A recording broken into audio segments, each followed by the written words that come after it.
If you're going to do something right, just make sure you understand what you're getting involved in. Please, right? And please come with a plan. All of our success is better when everybody's successful. The industry can't survive if 10 people are successful and everybody else is struggling. They said cannabis would never go mainstream. They were wrong.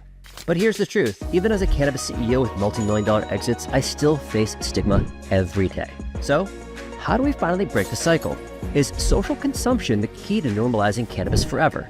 I've battled tough regulations, built thriving businesses, and turned impossible dreams into industry-changing wins. Now I'm bringing those lessons straight to you. Today, I'm joined by 3 industry game changers. Laury Lucien, co-founder of Cannalive, who is fighting for equity and holistic plant medicine. Todd Dahn, CEO of Cannalive Genetics, pioneering safe, legal spaces for cannabis consumption. 3, Chris Faraone, your favorite journalist, co-founder of Talking Joints Memo, uncovering the stories that's shaping the industry's future. I don't go into the past and try to replicate things that are lame and boring. Go inside yourself and be creative and put people first, and that's the only way that social consumption is going to be successful for you. We're breaking down the fight for social equity, the reality of launching social consumption in Massachusetts, and how the future of cannabis is all about customer experience. This isn't just talk, it's the blueprint for the next era of cannabis. So let's dive in.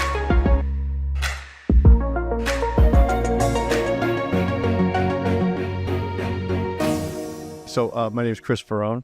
I'm a reporter. I've been a reporter, journalist around greater Boston, but really Massachusetts for 20 years now.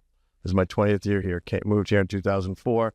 And in that time, I used to write for the Boston Phoenix. So before the kind of alt-right ruined the word alternative, I was what we called alternative media, right? And part of that is just, covering things that aren't being covered and covering things that are being covered, but terribly. And cannabis always fell into that category. And so it's just been one of my beats forever.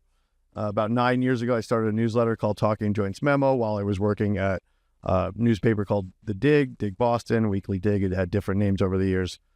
Last year, after 25 years, we kind of buried The Dig, and Talking Joints Memo, the website, was born. Anyway, social consumption, even though we're only now, like in 2024, at the very end, talking about almost tangible plans. This is something that has been in the works. It's something that was, written into the initial 2016. In 2017, when the draft regulations started to come out, it was something already being, pushed around. So this is not a new topic.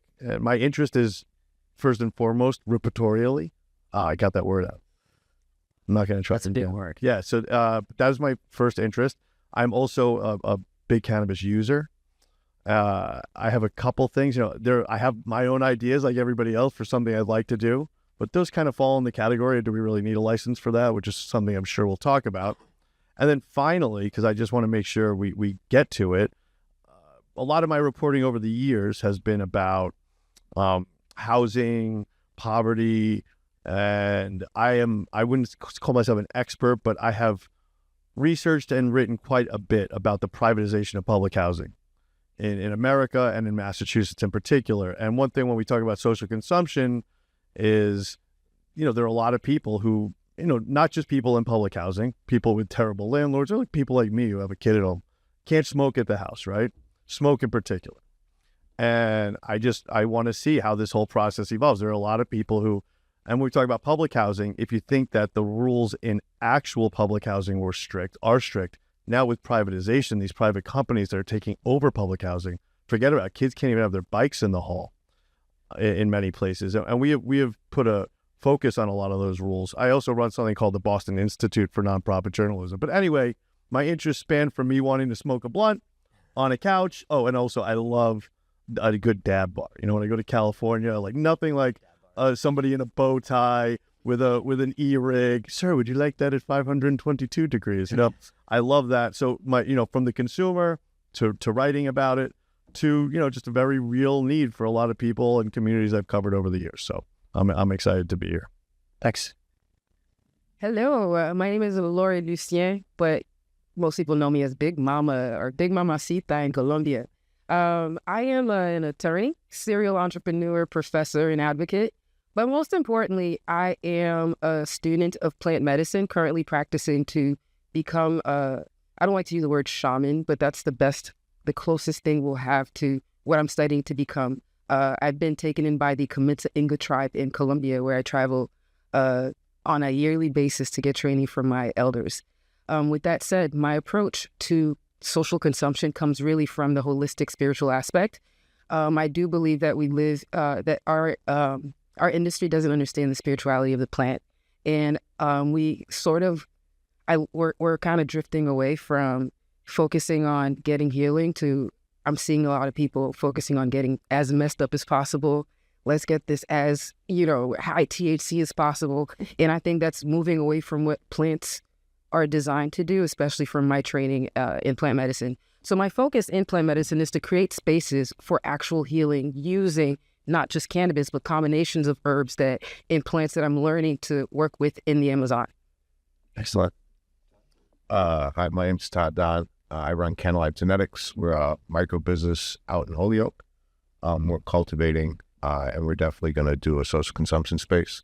So my interest is both from a license standpoint, but also, as Chris is talking about, mostly from a social justice standpoint. Like, there's a lot of people that can't consume for a variety of reasons and get into a lot of trouble for it and pushed into points of contact with police and other things. So it's a really important issue that, as a company, we're really looking to get by.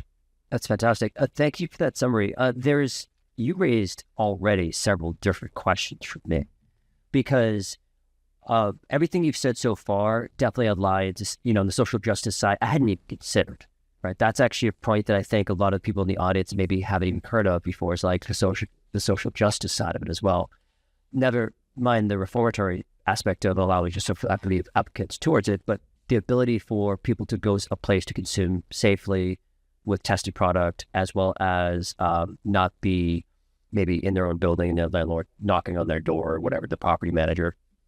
I am so my name is Jason Raposa. I run Good Vibes, Good Feels, and we started with drinks and we moved on to tinctures, fast-acting syrups specifically, and drops. And from my perspective, I may be the most controversial take on this, because I don't know if social consumption is actually going to work. Right. And maybe you guys also kind of partially agree with some of that. It depends on rollout, depends on a lot of things. So, and for the most part, to be fully transparent, I don't think my company can really take advantage of this, right? Not because I don't qualify as an SE. I think I do, actually. I should have applied, but whatever. But more importantly, like, we make high dose tinctures, right? And so, like, you have to consume the full thing. You can't walk out the door with it. It's not a dispensary. You can't just buy it and walk out the door with it. You have to consume everything there or you waste it, right? I can't imagine somebody's going to consume my entire product in one sitting. Maybe there are definitely people who can. So, like, Yeah, and so don't put the challenge out there. Exactly. There'll be videos. That's true. So, right. Actually, we did have a YouTube video of a guy who posted a video of him being like, he took like a little sip from it, something like that, and he didn't feel anything. And like in like 20 minutes, he's like, yeah, this is nothing, whatever. He finished the whole bottle, and by the end of the video, he was incoherent. But he posted on YouTube, so whatever. Let's go. But getting back on topic, so, we could start a lot of different places here. I always like to start with the regulatory side, only because that's kind of like the big bottleneck. Chris already introed and teed up a bit, because it was like, it was in the original regulations, but it was written in a way that didn't allow it to actually take place. Yeah. Right. And so now with this reform coming, actually taking the language and reforming it, and again, we don't have set regulations on this yet. There was only announced last Thursday, I think. We got the framework, which basically gives us an outline of what the regulations are going to be. And the biggest question for success was combustion indoors. Mm-hmm. Combustion indoors. And right. we got that, right? Exactly. So I personally feel social consumption is going to be incredibly profitable, because there are too many existing business models that cannabis already accentuates that make money, right? These aren't business models that are struggling. These are business models that do very well. When you add cannabis to them, you're just going to do better. So the key to social consumption is taking business models like that and then utilizing cannabis to make those business models flourish. Because you have a background in restaurateur. Well, I have a background in music, and through that, we did stuff in restaurants, live entertainment, bars, things like that. Exactly. So that kind of tees you up nicely for potentially, taking on this license type.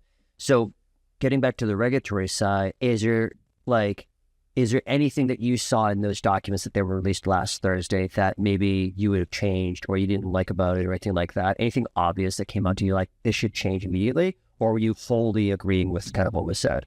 I just can't believe how generous they are, to be honest with you. And as for opportunities for a company like Goodfield, they're all over it. Right. I mean, you'd be able to just drop at a festival, to actually dose people's drinks now. Think like on the up and up and without having to look over your shoulder. Not that you do it and look over your shoulder. You know what I mean? But no, but honestly, so I think if anything, and I know some people are always skeptical, going to be skeptical of the CCC. Can they really do it? That's another story. But there are certain things that blew my mind, like that the event organizer class has up to 5 days. Right. Yeah, up to 20. What is it? 24 days. 24 events. And it's up to 5 years per event. And that's similar to the brewery world, where there's a set amount of time you can have these licenses for. But what we do, I'm gonna say what's done is you just have multiple entities. So if you have 24 days, how many? You just once a month, so you have about 12 entities, and they apply for it, and so now you don't have to go for the license. Because you also are a brewery owner. You own a brewery. Yeah, with my family. Yeah, Right, 67 degrees, but we still hot though. So, and that, again, this is one of the reasons why I invited you on also, because of that background of like alcohol consumption and how does that mirror cannabis consumption at a lounge area or other types of venues. And I agree with you definitely on the event side. So just to summarize, I guess, for the audience, there are 3 types, right? There's the event license type. Mm-hmm. There's the supplemental license type. So hospitality was the one. Oh, no, event organizer was the one that we were talking about originally. Like, sure, we can take Good Vibes drops and put it into people's drinks and stuff like that. And then the supplemental, so that's like concerts. Yeah. As an example, right? You go to a concert, you go to Like Boston Cannabis Week, or they can get their 5-day license. Absolutely. they can now become like legal Consumption. Right. And as opposed to what we were currently kind of doing is like, The police don't care, so nobody cares, right? I remember I remember we had a booth at Flower Expo over the summer, and that is been a CCC kind of like approved venue because they did have mystery shoppers there, and they also had, but they were very much clear on like it has to be metric and all other things. Right. Metric tags, you have to present them. Basically, like this product has a tag attached to it, kind of thing. And if I see the police walking through, and they're just like, whatever. I took a photo with the police officer, and they were just like, they don't care. And then the supplemental one, which is again another one that I wasn't aware was even going to happen, which is the ability for an existing license holder to place a consumption space inside or adjacent to the facility itself. And that's going to be first, is for what. Yeah, and that's the actual one that's going to make money. Yeah, because that's how it works. Because that's like a bar. And No, go ahead. I was cutting you off first. So to me, the way you have to make money is you have to be able to not only sell cannabis, but things around it that keep people indoors, right? The last thing we want is let's take a room like this and just put 60 people in it smoking next to a dispensary, right? Because then we feed into the negative stereotypes that everybody wants to put around these. They're just this box of druggies and blah, blah, blah, right? So we need to make something that's nice, something that looks good, something that's going to present, something that's fun, right? So we have to have the ability to do all these different things and then put them in a space where you can now consume cannabis. And you have to be able to sell it, right? Because again, bars don't work if you can bring liquor in. You know what I mean? They only work because you have to buy the liquor there. So you have a medical license, you have a rec license, right? Because if we are doing social justice and we are trying to help people that now live in these places they can't consume, you have to have medical. What happens to the medical with this? Did they mention anything about medical? I'd be curious. So, like, I'm a micro business, so I'm vertically integrated because I cultivate. So I have access to 3 medical licenses. Social equity applicants that cultivate and then open a retail space can also open medical because they'll be vertically integrated. We got to deverticalize, though. And we do have to deverticalize. That's a whole other but that to me shows conversation. The industry was founded on deep social and economic injustice 100%. by creating the vertical integration requirement, Because and it's also so costly. so they did that and combined it with a prohibition against folks with past marijuana charges getting into the industry. So medical marijuana was an op. I felt like it was an op movement to take over the industry by. I hate ops. Yeah, well, I just want to remind. Fuck the ops. Just kidding. That's my Love the ops. Love the ops. I got ops. Nonprofit too, and I don't remember No. how it, one day like something memo was written. Hey, it's not nonprofit. I found the memo the other day. It's like, how did this not become not? And I think it's kind of interesting because, like, listen, I'm not really much of a good capitalist, at least, and I think it's interesting because when we look at this now, and I don't mean pro business in a bad way, but this is actually designed for maybe some other people besides who can afford this giant entry. But the joke was that it really was a giant business play, the nonprofit thing, and like everybody was excluded except like 1% of people. Well, it's a $50,000 a year annual license. Yeah. Well, and the cost to be vertically integrated, because cultivation is so expensive to set up and run, right, is a lot, especially back then when you're talking about being first to market. So you're going to build a large facility. You're going to put 30, 40 million. 2,000 square feet. Yeah, you know what I mean? 100,000, because, when you're one of the first people to come to market in the state, you can put 100,000 square feet of canopy So people and sell through Also, it. let the record know that is one of the reasons why they did it vertical, because they said that they wanted to give these folks the ability to make as much product as possible so they could supply patients.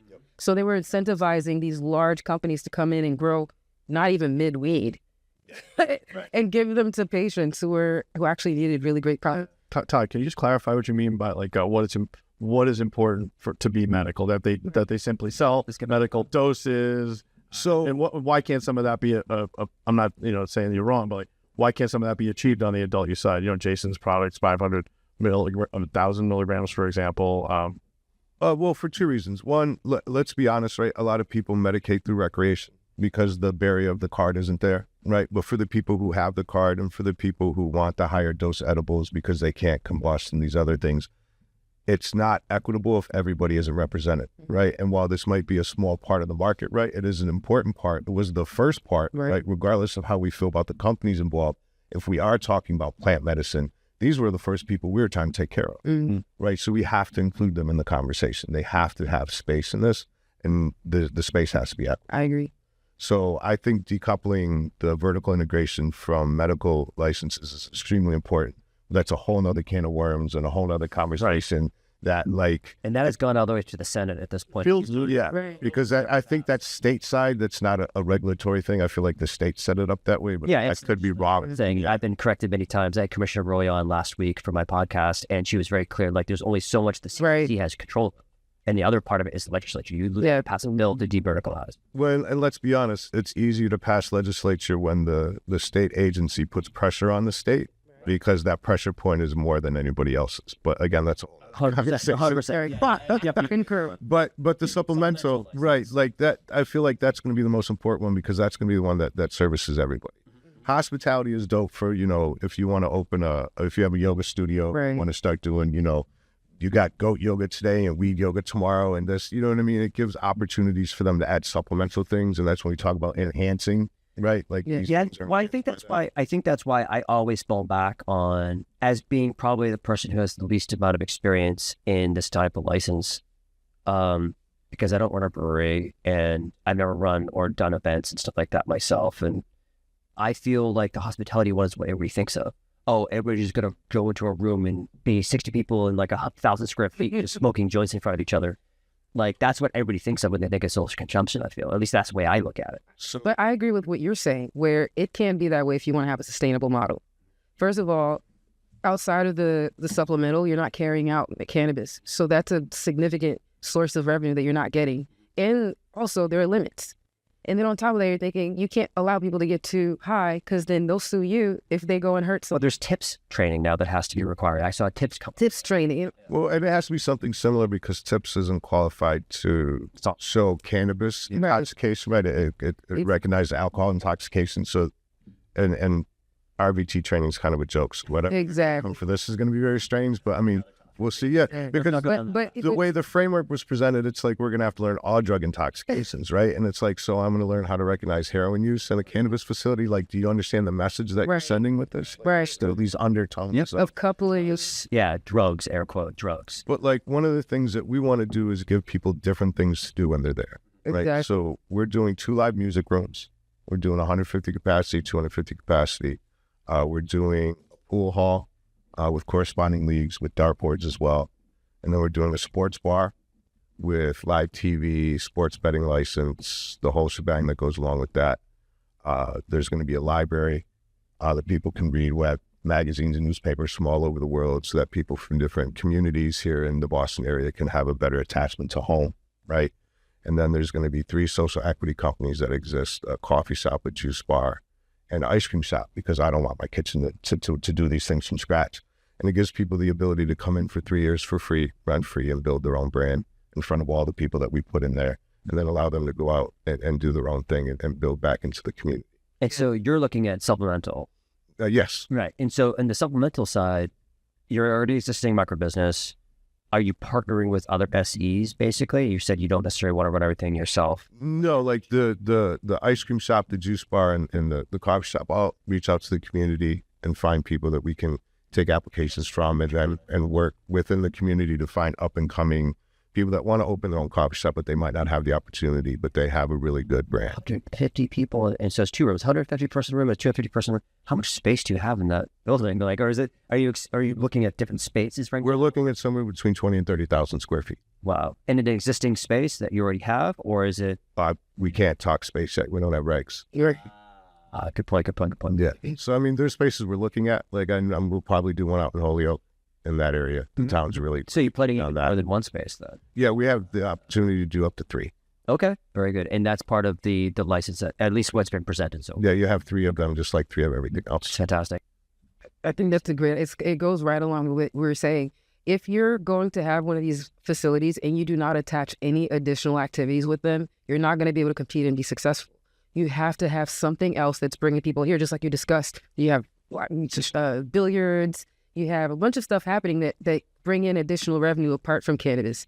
And so, yeah, especially if you're not supplemental, you're not, people can't carry out product that they purchase from you. You're going to want to do other things. So the classes and things like that, I'm for it. And I'm sorry, go ahead. I was going to say, I think that a lot of people in the investor class in Massachusetts have learned their lesson. I always say with cannabis, it's hilarious. Like, if I were to go to any of those people and say, here's like a proposal for any other business, we want to put it where there's 5 other exact delis, the same one, they'd say, get out of my office. But with dispensaries, they said, okay, let's do it. I think this time around, if people are still interested in investing in their friends' kids' ideas, they're going to ask for a business plan this time, right? And I think that creativity is going to be a key. And also, all the idea, well, Todd's idea needs the big license, right? But most of the things we're talking about here can go either way, right? It could be, and I think that's why the malleability of these rules is pretty promising, because, yeah, maybe it won't be able to hack it as just a cannabis space, but I'll give you one example. It's hard to imagine all of these gaming rooms, which are so popular already, the Dungeons and Dragons joints that fill with free play. All over. I already look at those, and what's the business model? Business model is anybody who's in that world knows that a 2 die costs like $100, right?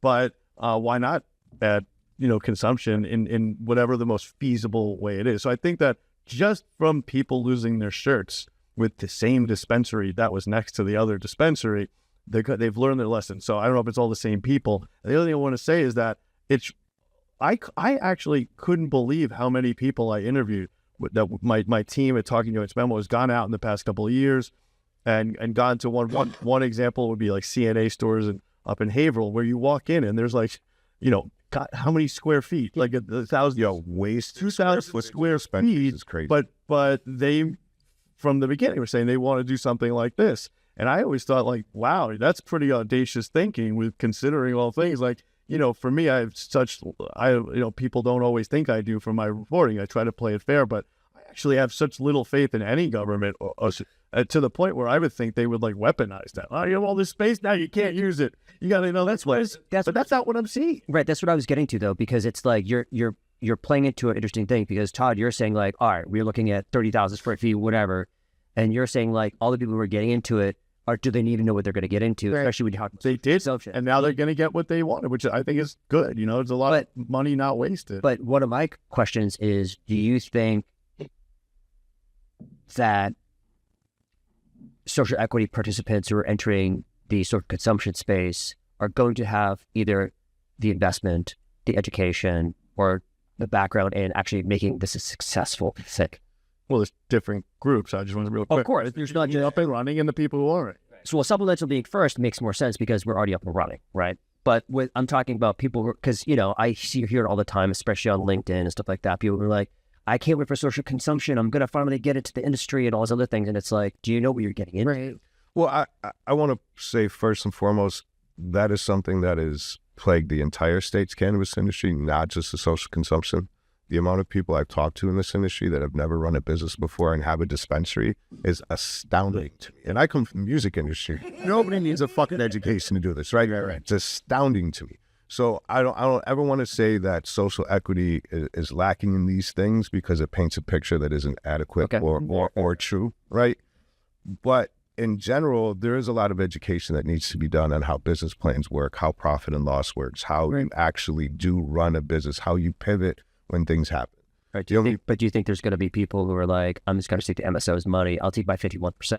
There's always going to be There's always, You know what I mean? But I feel like there's enough people, at least that I've met within the sphere of these license classes, that are interested in doing things to be different, right? Because they see the value in the way the market is shifting away from MSOs. Yeah. There's always going to be that company or that company, right? I don't want to name names, get people in trouble. You guys mostly, not me. I don't give a fuck, right? But like, there's always going to be people that try to game the system, but there's a lot less of that when it's equitable and you don't have to game the system in order to get into it. So access to the grants, it makes it a lot easier. Right. Do you think the 3-year head start is that enough? Is it too little? Is it? We're going to have to see. We're going to have to see because at the end of it, they're going to have to do an assessment and see whether the goals have been met. Well, we just did that assessment for delivery, right? And I think Devin Alexander got up, spoke for a little bit. He got lots of praise for it. I think there's a 10-year extension, potentially, possibility or something like I think it's going to be a fairly decent one, yeah. As I said, yeah. Right, exactly. So, but, and people that have not running a business before, all of a sudden jumping into like the delivery operator license, it's almost, I'm trying to figure out, is that going to happen again? Because how many successful delivery companies are there in the market right now? Now, again, delivery, that was fought really hard against by a lot of the MSO dispensaries, or what you want to call them, saying like, oh, delivery is going to ruin our business because all of a sudden people are going to get delivered to their homes and they're never going to want to drive their car to get to a dispensary anymore. And look what happened. The dispensary is fine. The delivery operators, I feel... It's harder for them because of the channels of communicating about your services are very limited because of the state. If it was just like beer, even beer has restrictions, but if they would be able to get more customers more readily. But the cost of acquiring a new customer is a lot higher for them because you can't just walk by. Right. When I think of social consumption, it's like now you're going to allow people to have these social consumption licenses, and if they've got a good sense on them, like Todd does, then they're going to be like, all right, I already have a license. Well, no, the point being that like you have the business acumen to be able to pull off something like that, whereas somebody who's coming... This will be the most complicated business. Right. For sure. This will be the most complicated license. It'll have the most complicated compliance because you're doing multiple things. You're selling cannabis, you're allowing cannabis to be consumed, you're potentially selling food, you're potentially doing all these other things. Safety, right? Depending on the activity that you do. Yeah, there's other compliance with other portions of the state government, depending on what you're doing. Like with our live music things, we have certain, fire codes for number of people and things like that. So there's going to be a lot of things that people have to get. The lawyer's about to eat. Yeah, really, I can't stress enough that, it's not, it should take either a bleeding heart or just like really even some sort of fiscal conservatism to think it's a good idea to nurture and support local businesses to do it right. Because all the money just going to flowing out of state. And honestly, I'm one whatever. If an MSO is benevolent enough and their weed is pretty good, I'm not hating on them the way a lot of other people do, to each their own. Because I do believe that a lot of that money's needed, and I've seen some of them do good by not only their employees but by other businesses that they've worked with that have now come off. Not enough examples of it, right? But I think that some of that money is going to be needed to flow for things like this. But honestly, obviously, we want to cultivate for local companies, local entrepreneurs, right? And I feel like there's a lot of people who I speak to and I give advice to. I always tell them to stay lean, obviously, in the very beginning, and just be like, payroll is going to be your number one expense, without a doubt. Like, you're just going to, the more people you add, I remember one person I was advising added like 30 staff members on day one. And they're like, you're in the middle of nowhere. But he's like, yeah, but we're selling weed. Like, it's going to, dude, you've got 30 people on staff right now. That's insane. and you're like a 2,000 square foot, like, Is that the Egyptian place? no. But anyways, no, I never advised him, but I did meet him, and we definitely discussed like, what are you doing? But like I guess what I'm getting to is, if you were to give anybody who's entering the market today or is looking towards a social consumption license class, what advice are you giving this person? Have an idea that's going to bring people in the door, and have an understanding of how you present hospitality to people. Because at the end of the day, cannabis is just the product that you're being hospitable around, right? It's creating that environment. It's creating those points of interest. It's creating that atmosphere that people want to stay in. That is going to be more important than the actual. I mean, the product itself is going to be important, but that's what's going to keep them there, and then that's what's going to get your cart size to where you can actually turn a profit. Where I agree, I completely agree with you. I when I'm thinking about social consumption, I'm not making cannabis the big thing. I'm thinking about cannabis being one of the ingredients in this soup of funness that we're creating. And so if you make it the only thing, then it kind of detracts you from the other opportunities. And there are other items that have higher margins than cannabis. Cannabis is just getting people in the door. But think about, what higher margin items could you provide that goes in alignment with the vision that you have for this business? Well, like Chris was just saying, like Dungeons and Dragons. Right. So, like, I immediately thought of free play, because free play's business model isn't, hey, let's make everybody play, free arcade games. It's like, let's sell a bunch of liquor. It's like, that's their real revenue. Yeah, right. Like, and the games keep you there and keep you entertained. Exactly. Yep. Exactly. So, I think, and for me, I think my advice is, I've been writing it, and something CCC says, getting good with the municipality that you want to do it with. And that's for a few reasons. And besides the obvious, that they're not going to be killing you on HCA stuff, and just that a good relationship is always better than a bad one, etc.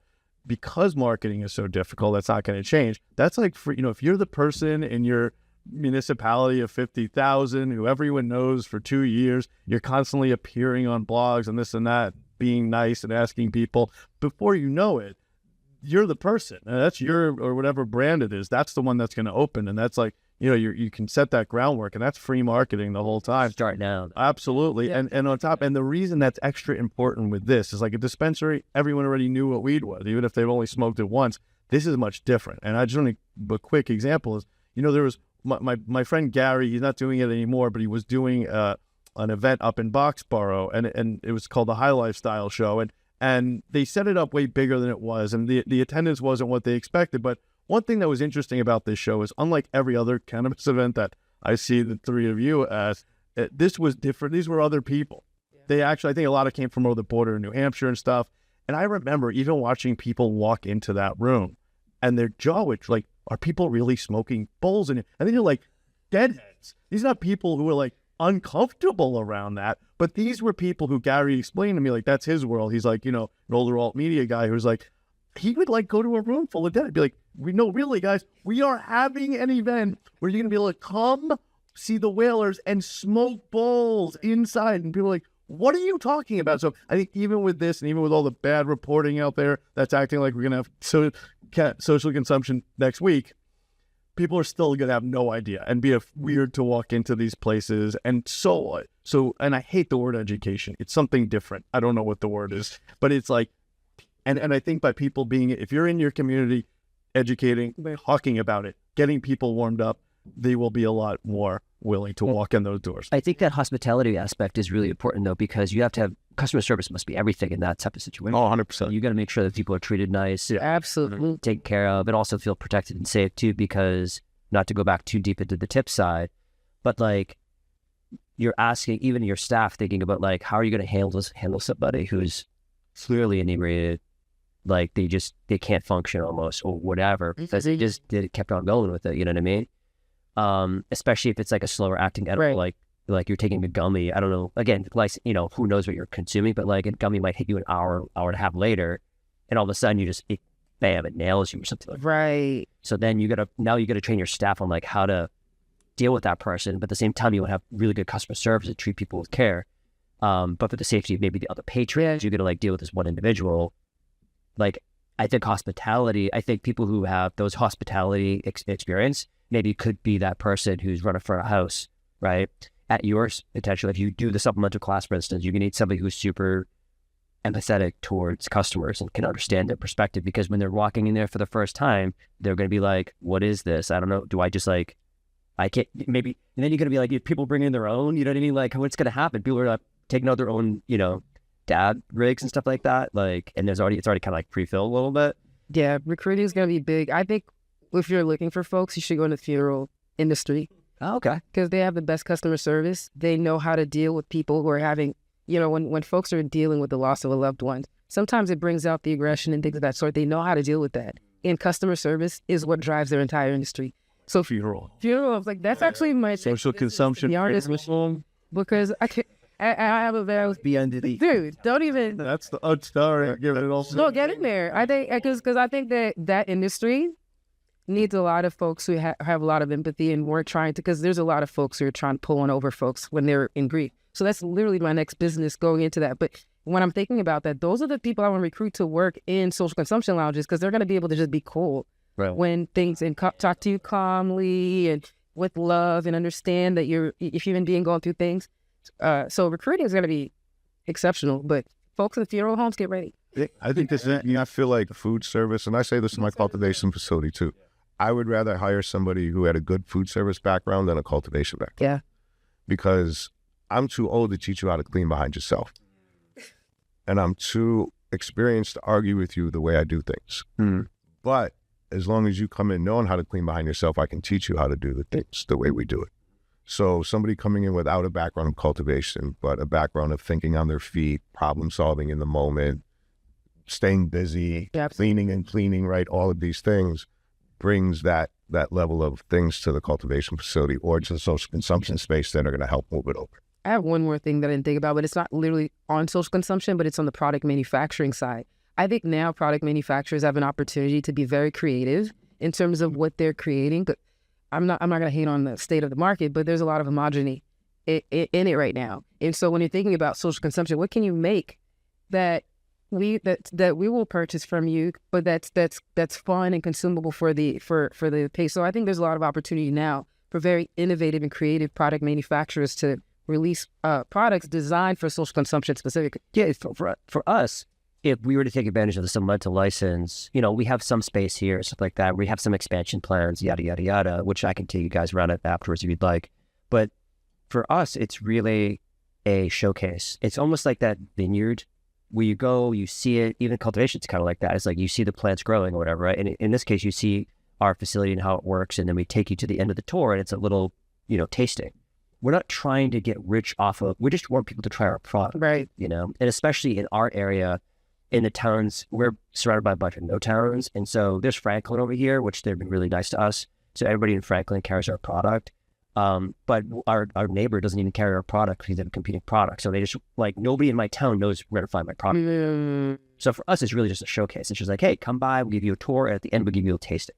Oh, I love that. And that's a huge thing. It's just, and you know, so for some kind of idea, Todd, this is a huge thing, right? For some, this is like just a basic normalcy, like for you to have a tasting room, or for a, you know, there was a concept, she's not doing it anymore, but like just a bakery, right? Now, I always, you know, there's, like I said, all these dispensaries are the same. Why can't one just have dad? One just, so if there's one that has like real baked goods, even that under the current model is not really feasible, right? We all know, you know, you between stocking and vault space and expirations, but on top of all those things, which don't change much under these regulations, what's a bakery if you can't sit down and eat a muffin or something like that? Right. So just these little things that these are going to be very complicated, 100 pages of regulations to the end user, to the consumer. They don't really care about all that, and I can tell you from my metrics what they care about, right?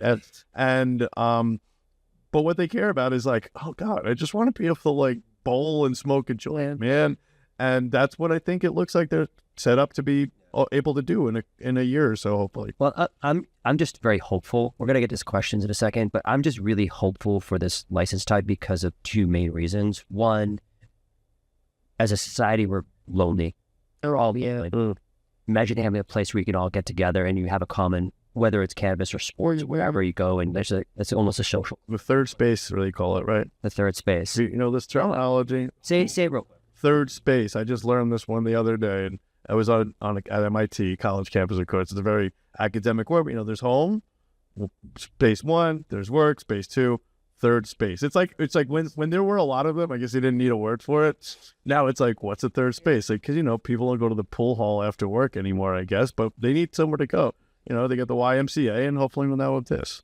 Yeah, and I feel, and the second reason why I'm very hopeful is because, and this is gonna sound super cheesy, when I'm on Instagram or whatever social media platform and I'm scrolling through, I see so much cool art being made right now, whether it's music or physical arts or something like that, that I'm like, where are these people to showcase these things that are local? You know what I mean? There's such great music that's out there right now that are just, it's almost like the true form of the internet, where now it's being democratized, being like, whoever's just good is going to get the views, and whoever's not good is not going to get the views, And so spaces for those people, whether it's events, concerts, or physical galleries or something like that, we can have some consumption along with it to be like, and then you can have the artist speak about their work or something like that. It's just like a nice vibe. I don't think that exists, right? At least that last part where you can walk out with it. So that's a good question, right? If I understood the question, it was indoor consumption, then people bring their own stuff to... Or potentially doing... learn with, right? Which we talked about a little bit. Yeah, so the bringing your own stuff in would be problematic. Yeah. Because it's just like a restaurant, right? Like, just because it comes in a bag from a dispensary, I don't know what you put in it beforehand. But something like that could be worked out if there was packages where they purchased internally. Exactly. So you buy an eighth, and we have a rolling class. Well, yeah, or the fee for the rolling class includes the materials. Right. Or your food. You have like actually, I'm not even sponsored by her, but Mary's olive oil. Yeah. So you have hers. Infuse olive oil. You infuse it in there. And actually, he has hot sauce. So I already made a sandwich. We're gonna have to see what they say about taking it away. Because I know when I go into Barbary Coast or is it in San Francisco, I buy like my dabs for the week, and sure I use some there, but I take the rest. So they do search my bag. So there's to be some they have to be realistic about something. Another thing is, if you ask anyone, Club Todd, I would like to see what you have to say about this. Listen, I understand alcohol and weed often bad. Not everyone's an animal like me. Some people, this is not good. But here's the thing. We also have to be realistic, right? So clearly, Boston Calling is going to have one or the other doesn't make sense. So I think they're going to have to actually be, in my opinion, they're going to have to actually have a mature conversation about this. They call it They call it package drug use. You're complete. Okay, so that's cool. I understand. And let me explain why. Right? Let me explain why. For number one, because I run bars, and I don't want to fucking deal with drunks. Right? Period. Full fucking stop. In any way, shape, or form. It is an absolutely miserable fucking experience, right? Putting that aside, when I run a social consumption space, there's no guaranteeing the level of consumption coming through my door, right? Like, I'm pushing for table side service where we do servers, but bud tenders, right? Where they take 4 tables and 10 people, and you get this experience where they touch all the time, they see how you're doing, and they understand your level of consumption and can keep an eye on you. Right now, that's kind of in limbo as to whether we got to sell from another. We can sell table side. But there are going to be too many people coming in, either trying to impress their friends, not quite understanding what's happening, having a bad day where emotionally these things are going to trigger, that you can't take something that is mellow, calm, and cool and introduce something that's angry, violent, and energetic, right? Or incredibly depressing, right? So for me, social consumption is an alternative to bars, right, for people who don't want that experience but want that third space, right? We still want to be social. We want to be these things. But they could regulate it in a way that allows alcohol to be in it, but you wouldn't partake in that part. You'd be like, I'm just... No, not 100%. And I don't think that they could regulate it in a way that would make sense, that wouldn't turn into a mess. Right. And I know we're talking about business, but I am training to be a shaman. And this is something my elders would not permit, because we're talking about an item that's healing versus an item that destructive. It inflates the egoic perception, and it causes you to do exactly destructive. Now, there are constructive ways to use alcohol that we use to create medicines, but that's not what we're doing here. So I completely agree, especially since moving in a direction, let's provide folks healing, access to things that make them better. I would agree with that too. But then I have a destructive part that likes to drink, smokes. Is there no holistic use for Jaeger bombs? Everything, it's your intention. if you take this your way, I intend to use this to connect to my higher self and bring healing. Yeah, it's 100%. Very rarely. Exactly. Everything is next. This is the other thing the shaman says. No element is good or bad. Everything is neutral. It's how you use it. Yeah. I love that. I think it's looking like it's going to be one of the other, not even that loose thing. Yeah. I don't think that right now, the way they're describing the regs, they wouldn't give a license to a bar. Well, first of all, you have to be a social equity license holder or a micro business license holder to even apply, right? So it's not like existing spaces could just do that. But if there ever was a point in the future where they could, it doesn't sound like they would allow one day alcohol, one day, unless you had an event organizer use that space. It's like a concert or something like that. It'd be like, well, we're serving alcohol and... Like, let's say you started an annual festival, but you did it indoors because Boston weather fucking sucks. So that space could one day be a no alcohol cannabis space, right? As long as they had the proper ventilation and all the other things that went along with it. Exactly. And that's something that came from a lot of their conversations, the commissioner's conversations with people all around the country who are doing this to such certain degrees.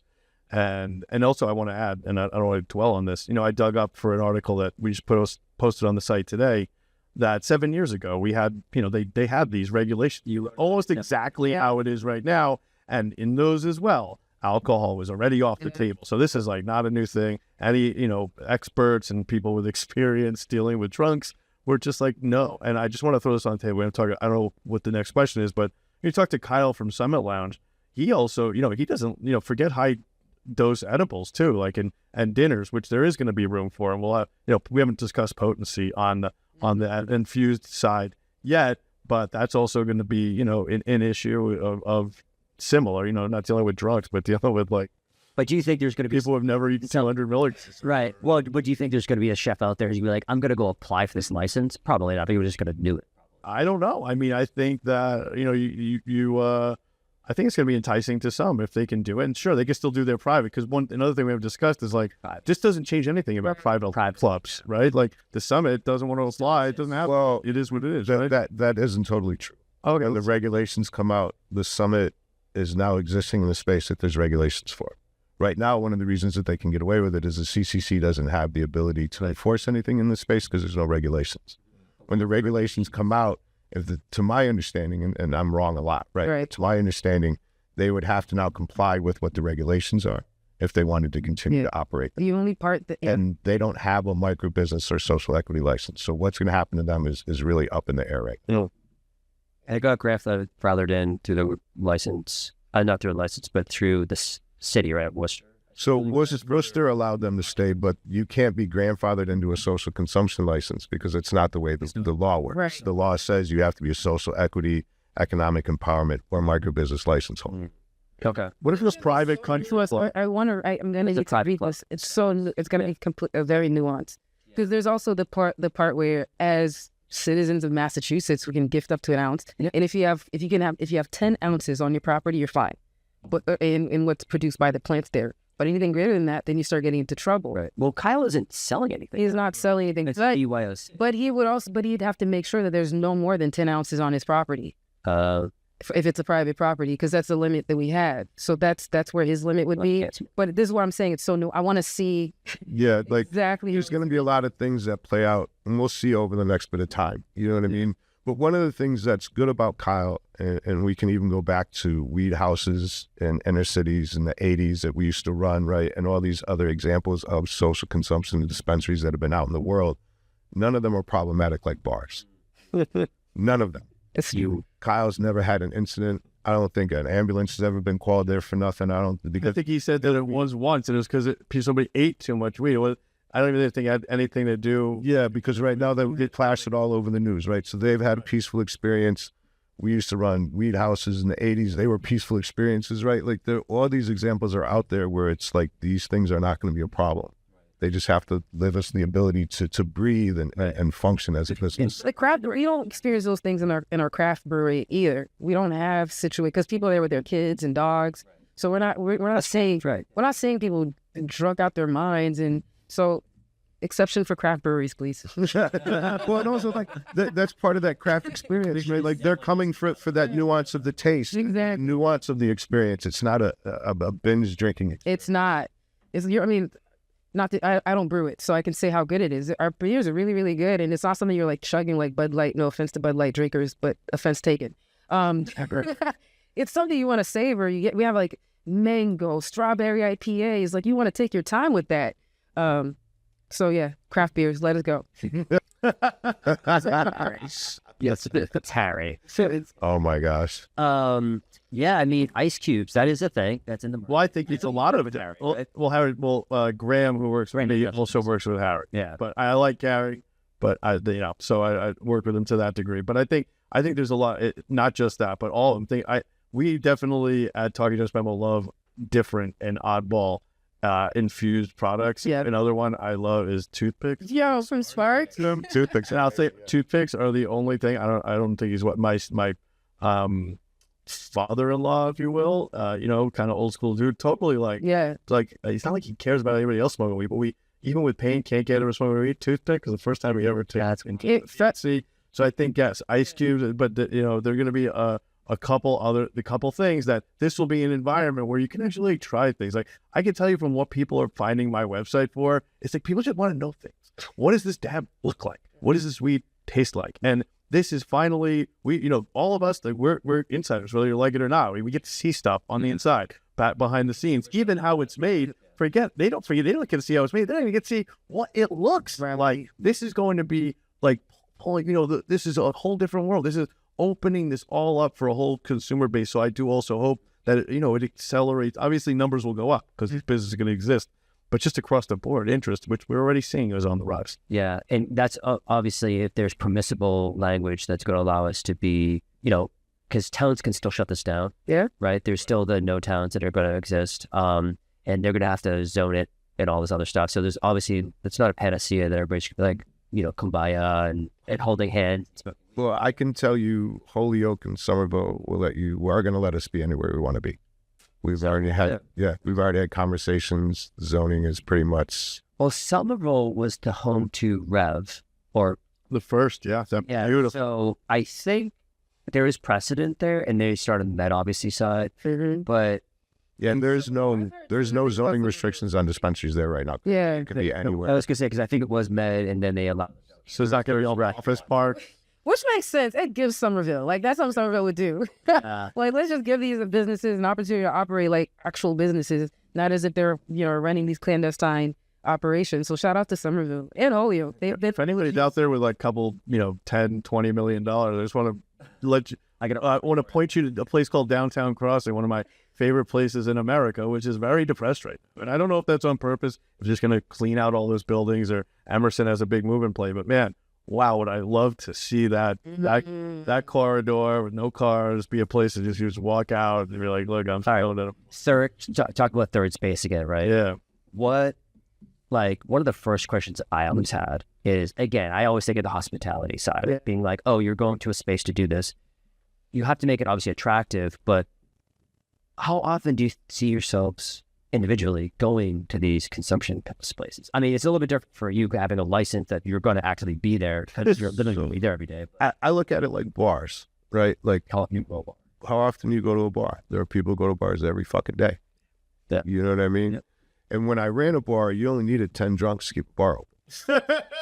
Good math. That's actually really true. You need a very small number of people to spend a good amount of money, and you can keep your doors open. So we just do the math backwards, right? I like that. But the point of people coming is community.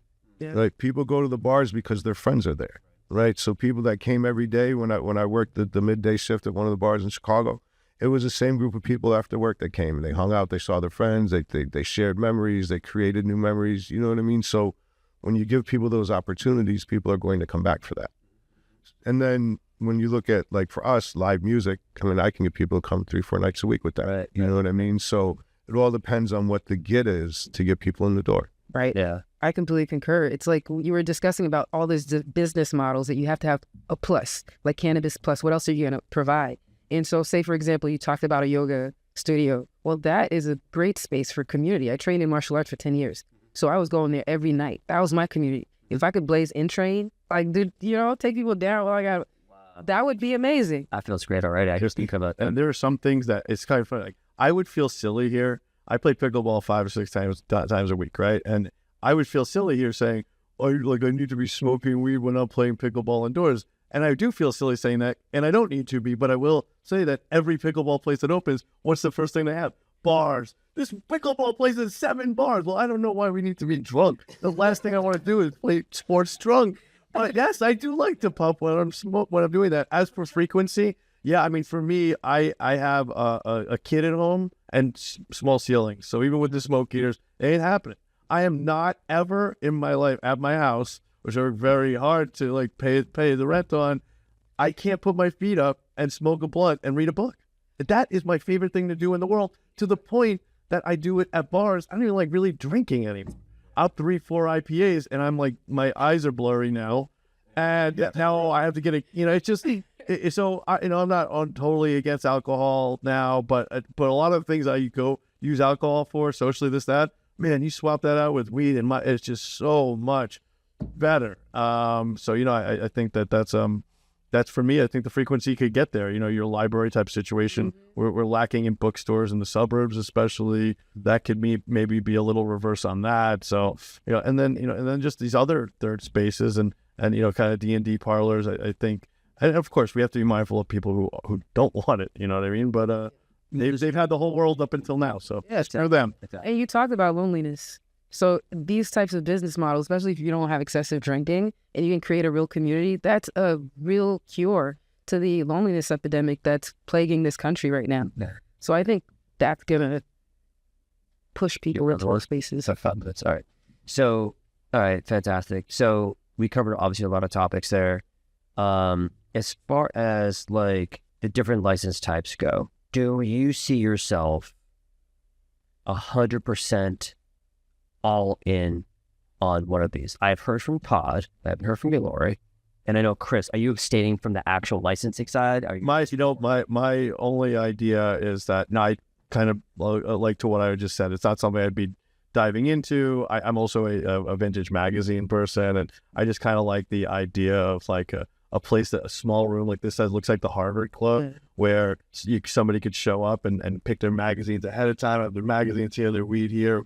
But, sometimes with business, we have to think about, is it something that I like? So that they make money. So, and I honestly, the fact that I am in a position to watch this happen and everything, I'm definitely not jumping into anything. With that said, we do like being in person. I will say for a company like Talking Joints Memo that, we'll do, we do business with dozens of licensees every year. We have been pretty event averse. We don't really do it because I can't have the CCC coming after my advertisers like they do some other people who the only business other people have with some of these companies is the event business. That would be a small part of it for me. Anyway, yeah, it'd be great because I can get involved. There's things I'll be able to do and sponsor and co-sponsor, and we'll be here. But no, after seeing when we're going to lose 50 cannabis businesses in Massachusetts this year, I am not using money I don't have to jump in. When I get front row seats to watch everybody else. Obviously, I would love to hear your guys' opinion about how the market's going to shape up in 2025 for all license holders.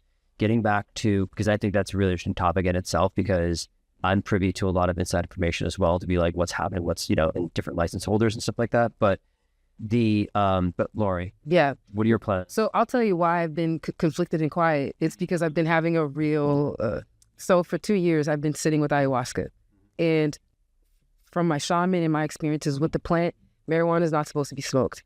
So, and I have a company, 2 of my companies are combustibles. And so I've been battling with this internally about how to move forward. And so I'm at a point now where I have to say, if I'm really serious about this path that has chosen me, I have to divorce myself from all combustibles. So with that said, this is why I would want to now move towards social consumption, because then I can create a space that's specifically for healing in conjunction with my elders in the Amazon that's going to bring not just cannabis consumption, sound healing, and education. So that's where I want to go with it. But I was conflicted because I'm like, but like, what if I don't, but God, if I don't sell combustibles, who's going to come to my shop? Yeah. So I'm listening to my ego tell me this stuff, but I'm going to take a chance on it because if I'm telling people, follow your heart because that's where the truth lies. But then I'm following my mind that's duplicitous and dualistic. What am I doing here? So we'll see the experiment and see how it goes. But I know that following this path and going non-combustible and full healing, it'll work for those who need it. For those who need it. Yeah. Absolutely. And so to wrap, I actually do have one more question because we hinted around it a few times. And actually, Chris, you have made a really great point about how, being out there in the world and going to events and meeting people and hospitality, and just like kind of almost building your audience of people who maybe would be your patrons or other supporters or whatever you want to call them.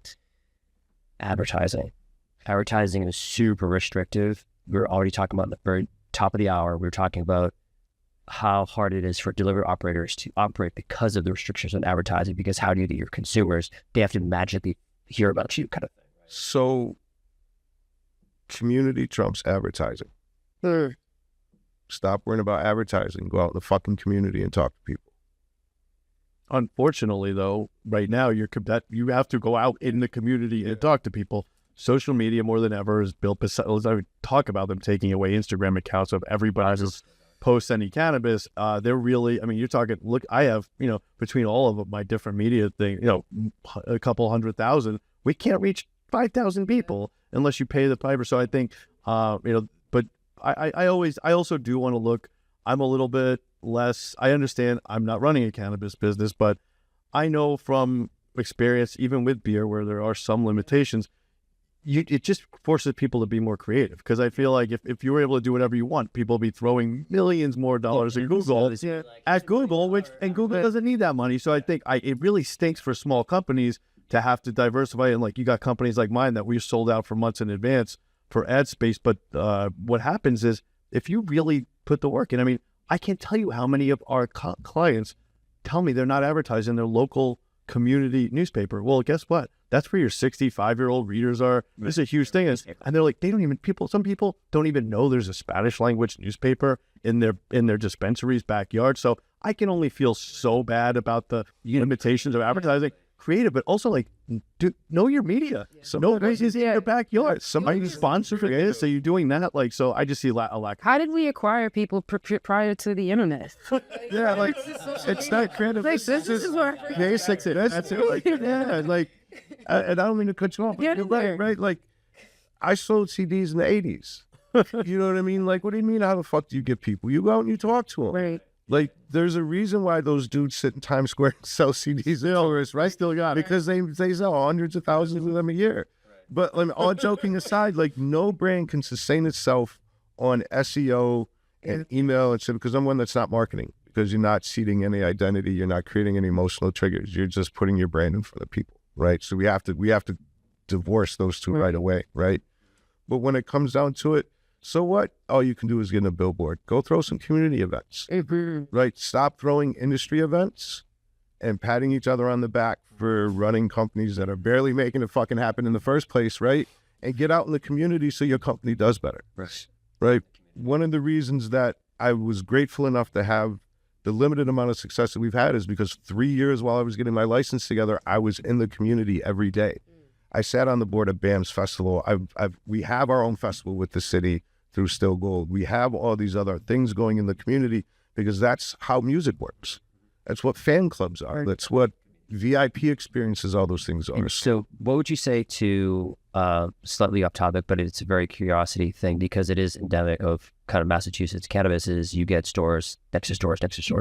And I heard of a story in Holyoke where there's a store and across the street there's another store, and then next to that one's another store. I'm right in the middle of all that growing, so yeah. You're good with cultivation because you're feeding these stores, but what would you have for advice for those store owners who are like, there's stores to every corner? So first of all, do your due diligence before you go pursuing a town. Yeah, but I'm talking about the people. I think there's 12 within I would tell them to go visit Blue River Terps in Cambridge or any other place that people literally drive for 2 hours to get the dabs from there. Because when I get payday, I go to Blue River or a place like that I know, because I'm a dab guy, and there are places for flower I would go. But make it a destination. Have only RSO gummies. Yeah, it seems risky, but go to joint operations where they have 150 pre-rolls on the menu, whatever it is. Figure it out. Get in a.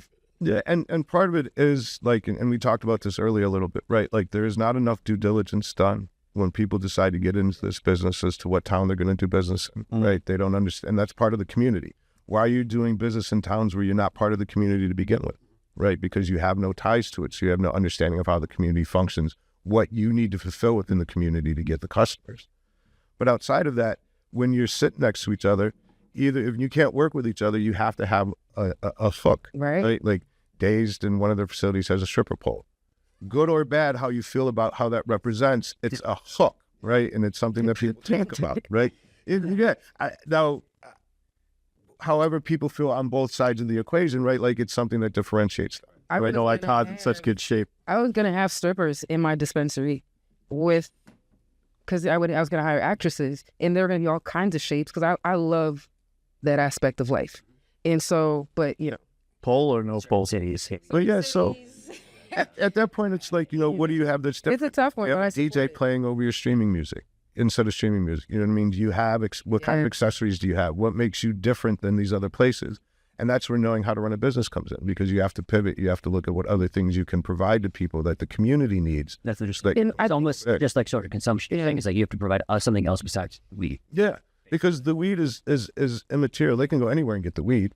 You know what I mean? Because let's face it, a good majority of the weed here is very bland and the same, right? So unless you're really talking about a few brands, oh no, you're but luckily, luckily people enjoy what we do, right? And I really appreciate that. But there is a lot of really mid weed out there, right? So like, why are people going to go out of their way for some shit that they could just get next door? Keep it. and also what's happening to As a nurse on staff. And also what's happening though too is like because of like the consolidation in the industry, these dispensaries aren't able to pay their bills, so they're buying the same products from the people who are willing to give them long terms. So you can go into this dispensary, that dispensary, there's no difference between them. Just like you can have 1,000 friends and you're not saying like, oh man, this is the same person. If each store has its own individual, its own personality and offers me something uniquely different, then they can coexist. But if you have the same exact product prices, I'm just going to go to what's closest. Or cheapest. Or cheapest, right, which is why Brockton is killing us right now. Brockton is tough. And, I hear about these stories that people have these ideas, and I've been fortunate to work with, and we've hired like GMs that work on our marketing team now that were other stores. And so when I talk to them, sometimes they tell me horror stories about like, oh yeah, we ran this dollar pre-roll for the next 15 days, and we got a bunch of customers, and they never came back again. 150 people online. That's the reason why Groupon's horrible for a business, because you're just getting cheap customers. You're not getting new customers. We're offering a deal on the outside where maxes out. They should have had something else to the dollar plus what else am I offering you? Is there something that's going to build community? But what's happening is like they're just going to come for $1 and look around and want to buy, but they can't even experience the product. It's one thing if it was at a Macy's where I'm walking through and I'm seeing the clothes and I'm feeling the drip, but I have to use my imagination to think about the product once I'm there. So it doesn't work that way. Right. Can I give the boring answer for like success in 2025? I think it's just like, man, I stopped going to one dispensary because one day I asked, why don't any of you know anything about your dad? That you used to all know about the products. Like, oh, they take all they steal all the managers steal all those samples. Yep. And I guess what? Yeah. Even with all the stuff that I get to review, I'm like a good customer. I spend a couple $100 a week. They're not getting my money anymore. And I think, and the other places that are just doing basic. So even if you could be a more generic dispensary, have some unique products, bud tenders are actually educated. They read Talking Joints Memo. Just these little silly things that it's like, listen, when the Hilltop Steakhouse closed down on the North Shore, Dan McCarthy and I were writing for the Dig. We went around, we interviewed all these old timers, and all the newspapers were like, people just don't like to eat the way they used to. BS. We interviewed 1 million people who used to eat there. Like, well, simple. I used to get a giant steak like this with a potato and a beer for $15, and now it's $30, and it's terrible. It's half the size. Yeah. But the corporate doesn't ever look at it like that, right? So I think basic little things, and that is one of the reasons that the smalls are winning, because that's what they do by nature. Right. I love that analogy, because you're right 100%. Like, it's about the customer. It's about the customer experience. If you treat your customers well, they'll keep on coming back. Stop looking at your competitors. Stop looking at what all they're doing. Be like, oh my God, they get a $5 pre-roll and I'm buying $7. I got to go match their price all of a sudden. Yep. And I've got calls from dispensary owners that are basically saying similar things, which is, hey, one of my competitors just lowered the price on your products. What are you going to do for me? And I'm like, they bought it at the wholesale price. They chose to eat their market. Right. It's not my responsibility. I'm like, bro, what am I doing? Like, I can't do anything with that. honestly, lower the price for the consumers. Like, I don't care. Well, it's Well, hold on, because we can't argue for equitable wages, right? But not have the money to come in. Yeah. Whereas I can't afford to pay $65,000 a year to my people, which Yeah. is what it takes to live here, if money isn't spent on the customer side first. Right. yeah. Right. You're paying 60. Our minimum wage part-timers is $24 an hour, right? We don't go below that. It's just immoral to me to go below that. So That's beautiful. So for us, we always try to make sure that everybody's taken care of. Yes. There's no, I think John Nathan actually put a post out on LinkedIn the other day, and I forgot to actually like it. Sorry, John. But basically it was, if somebody asks for time off, it's none of my business. Yeah. You'll do your thing, take the time. Let's like that. We're people, Yeah. Yeah. right? So it's like, anyways, we can go. No, but I'm glad you're saying that because, again, down to not smoking, the ethics of my business, it has to be so my employees share in what we're contributing together. Right. And I don't want them to think, oh, I'm the CEO, so I'm more important than you. Right. I need you to know that you're that one screw, that if you're gone, the whole thing falls apart. And that's how I want everyone in the team to feel. But if I'm saying it, well, then you're getting $1.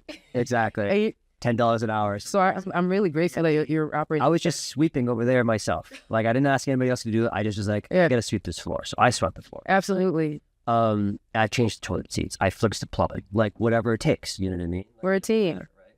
I'm not going to necessarily go ask somebody else to do that because they're making product and they're making money first, So, Absolutely. but there's a whole nother segment attached to how people should be operating in 2025. Yeah. So we don't have to go there. But we're wrapped. So we're going to take this and we're going to wrap it here. Does anybody do you want to have any last words or anything like that? Keep it like a short little sentence or you're good. I would just say, keep Talking Joints Memo. We've been on it. We're going to be on it.